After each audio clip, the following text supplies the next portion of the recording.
Hello and welcome to the G3 Pulse podcast. My guest today is Marcel Heutmekers, Vice President and Sales and Operations EMEA for Aristocrat Gaming. Marcel, welcome to the podcast. Thank you very much. Thanks for inviting me. Great to be here. Oh, you're very welcome. You're very welcome. You very kindly took the time to meet with me at the ice show last month. And the theme of the booth was, when you play the A. And I wanted to ask you how the show was for you and for the Aristocrat team. And what were your highlights? And how did the play the A resonate with visitors to the booth, Marcel? Okay, yeah.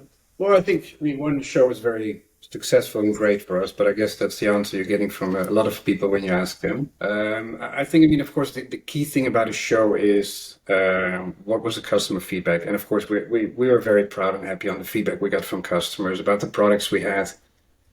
So from that perspective, very successful. I think if you look at some of the highlights, I think the portfolio we had, it was the largest portfolio in many years we had at the show, available for the European market. I think that was really a big win for us. Some of the products we had, it was Jackpot Carnival launch for the EMEA market, which is a product we're very excited about. We have Dragon Link, which is, we're very proud to get the award for best slots in the industry currently from the European Casino Association. We now ported it into Mars X, our latest cabinet. So that was something we were very excited about to show at the show. And then I think what was new for us as well, that we managed to show some of the market-specific products. So we had one bank dedicated to the South African market. We had one bank just solely for the UK market, which is a new market for us. So I think those were really the highlights from a product perspective.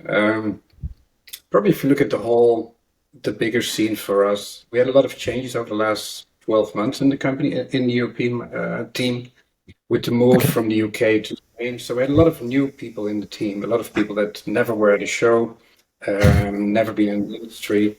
And I think just seeing that amazing new team, the old and the new team working together, that was just amazing. I think especially those that were the first time ever at a show, lucky to be the last one in London, to at least have that experience.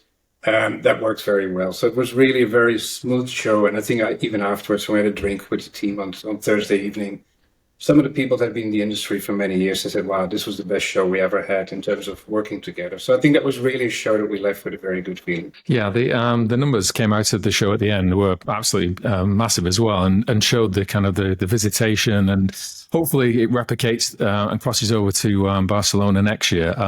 Everyone obviously visits ICE to see the latest games and innovations, and you run through a list of them there. But I was kind of wondering about the specificity of the games as well. I mean, how regionally specific are some of the game launches becoming for EMEA, Marcel?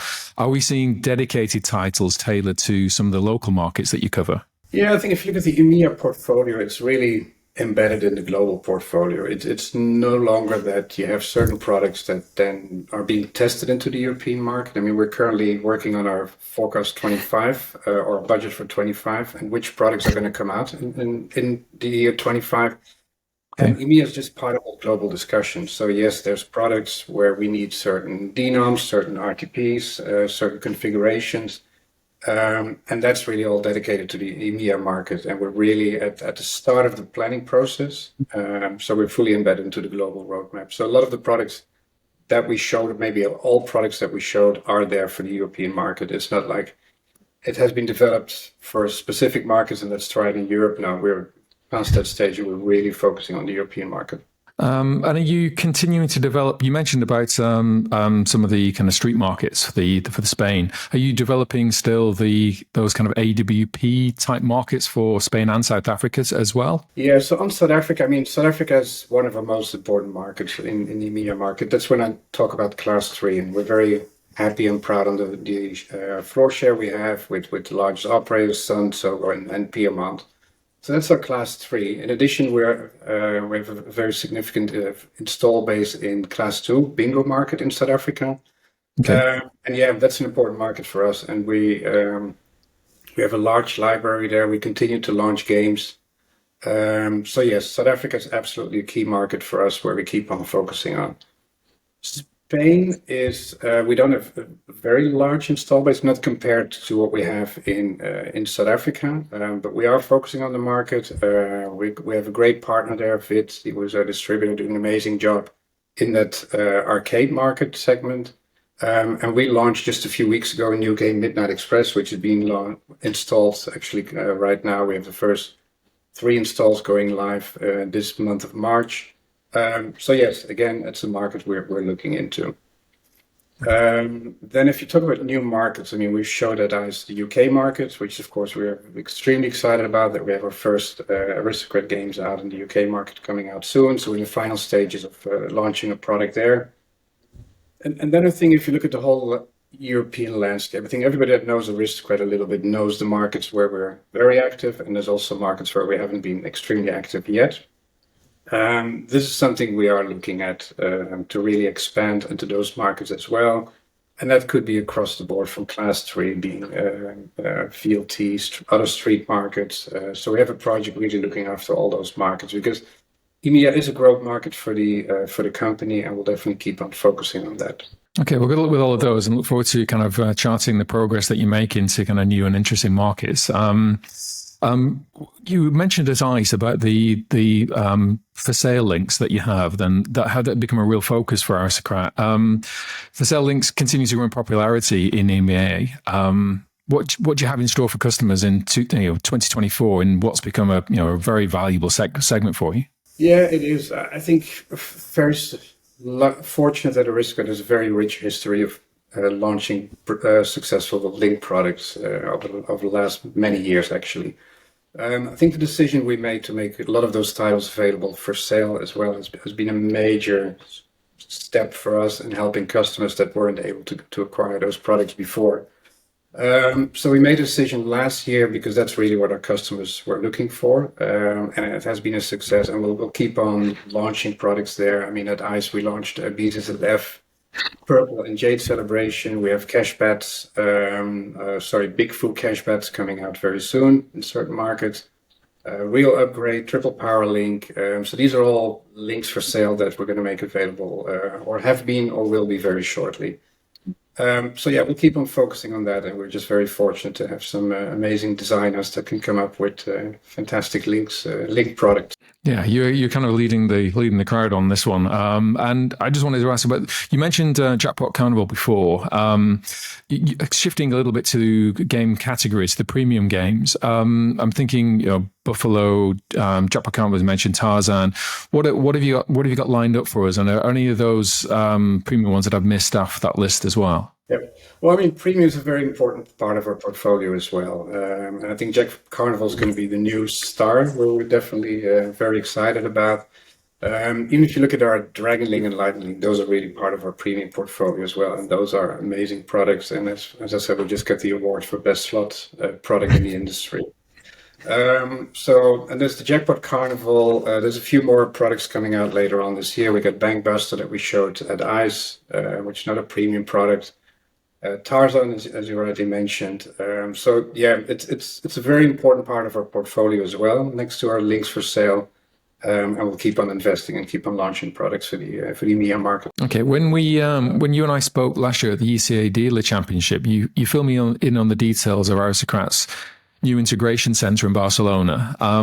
What are the benefits for customers, and what does it bring to the table for your EMEA partners having such a dedicated focus in Barcelona? Well, I think, if you go back one step, the reason why we moved, we had our facilities in the UK. We had an amazing UK team there. And then because of Brexit, things got a bit complex in shipping products into the European Union. So that was really the main trigger to make that move. If you look at the facility we're building up now that has gone live, still needs some finishing touches. It's significantly larger, so it gives us much more flexibility. We use the opportunity to upgrade some of our systems, so that should help a lot on offering even better service to our customers. And I think being back in the European Union, we were in the European Union before, but having our integration center back in the European Union, that helps so much to deliver faster and react faster to any customer needs. I think what's also very nice about the new team we have in Barcelona. I mean, of course, we had an amazing team in the UK, and luckily we managed to keep many of them. Unfortunately, not all. And they've been working so hard. They've traveled nonstop to Barcelona to get things up and running. But in Barcelona, we have a very multicultural team. A lot of them come from outside of the industry, which I think is also always a benefit to have this mix between the experienced people that we had in the team and a lot of new people. So it's visiting that office is just a whole amazing atmosphere, and it just really makes us all excited about the future. So we're very happy on that investment that we made. If you look at Barcelona's one additional benefit is one of our sister companies, Product Madness or Pixel. They have their office as well in Barcelona in the center. So we have the typical corporate office in the center of Barcelona, and then we got our integration center just on the outskirts of the city. So again, it's also we have a significant team size in Barcelona between the two companies, and that's a very nice one as well. But the main purpose was really just to get closer to our customers on mainland Europe. And keeping with the Barcelona topic, obviously we're looking forward to ICE moving in 2025. Have you started thinking about any of the changes that you're making to your booth or your presentation there yet? Are we too far? You mentioned about your sales looking into 2025. Have you looked forward to ICE as well? Yeah, and absolutely. We're full steam ahead already on planning in terms of accommodation and how we want to set up the booth. And so, yeah, I mean, we're definitely there. I mean, this year at ICE, we share the booth with our online partners from Anexi or our colleagues. We'll definitely keep on following that path into Barcelona. And I think it's going to be new for all of us, right? I think I've grown up with ICE in London, and I think everybody was shocked when we moved from Earl's Court to the Excel, and everybody thought, oh, it's never going to be the same. I think the strength of the show is just customers and suppliers coming together, and it almost doesn't matter where it is. And there's in a different city, there's different restaurants, different hotels, and for sure different transport ways where we all need to get used to. But I think it's good. It's good for a change, and it offers new opportunities to test some new locations for events or restaurants. So I think it's going to be fun. But we definitely started preparations already. Yeah, different locations and different kind of restaurants and venues, but same faces. So yeah, for one side, same but different. Finally, Marcel, how's the year shaping up for Aristocrat in 2024? And what are your expectations of the business this year? I mean, I think we're very happy with the portfolio, with the games we launched, also that we've shown at ICE and the feedback. So I feel very confident and happy the way the year is shaping up so far. I think looking what the operators have been doing, I think after COVID, that they've all recovered because of the approach they took, the right strategies. I think everybody knows that with the inflation, the net profit has been under pressure for a lot of the operators. That's why we're looking together at solutions, and that's what we're there for. So from that perspective, very happy on the products, very happy and proud on the products, on the performance we're having. And then I think very excited about some of the growth conversations we're having internally. That like, hey, where do we want to grow into Europe? What's going to be the next market? And as I said, the UK is the first one in a row, but there's going to be hopefully many more markets we're going after in the next few years. Okay, look forward to seeing that progress. Marcel, brilliant as always to talk to you. Thank you for sharing what Aristocrat has in store for us in 2024, and I look forward to seeing you at the next event. Thank you so much, and thank you for inviting me. No, pleasure. Thanks, Marcel. Bye. Okay, take care. Bye.